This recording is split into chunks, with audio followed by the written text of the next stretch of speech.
les noms composés avec un trait d'union de type pèse-lettre formé d'un verbe et d'un nom, donc pèse-lettre, ou des mots comme sans-abri qui sont construits avec une préposition et un nom, sans-abri, le second élément prend la marque du pluriel seulement et toujours lorsque le mot est au pluriel. Voici des exemples de noms composés de type verbe plus nom, brise-glace, pèse-lettre, un ou une porte-parole.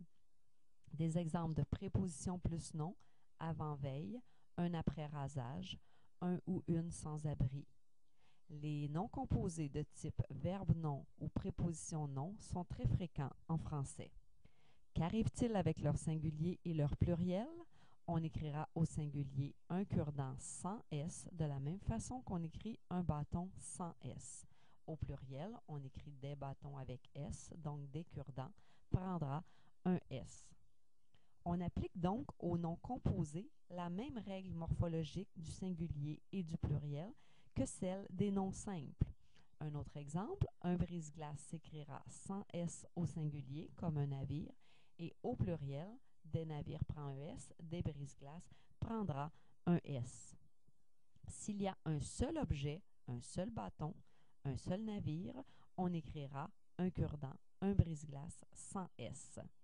On ne se demande plus si l'objet sert à curer une ou des dents, à briser de la glace ou les glaces. On écrit simplement le nom composé sans S au singulier et avec S au pluriel à la fin du nom composé. Donc, un essuie-main sans S, un casse-noisette sans S, un presse-agrumes sans S. Des essuie-mains, il y en a plusieurs. On met un S, il y a plusieurs casse-noisettes, il y a plusieurs presse-agrumes, on met le S. Fini les hésitations, d'autant plus que les dictionnaires se contredisaient souvent.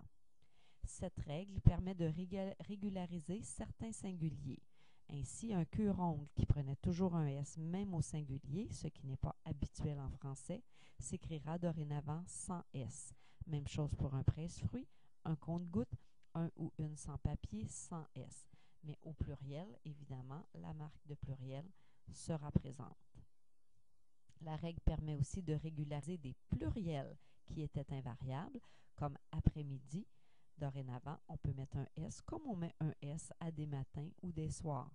Des abat-jours prendra la marque de pluriel. Des casse-têtes, quand il est au pluriel, prendra la marque de pluriel. Hors-jeu également prendra la marque de pluriel quand il est au pluriel.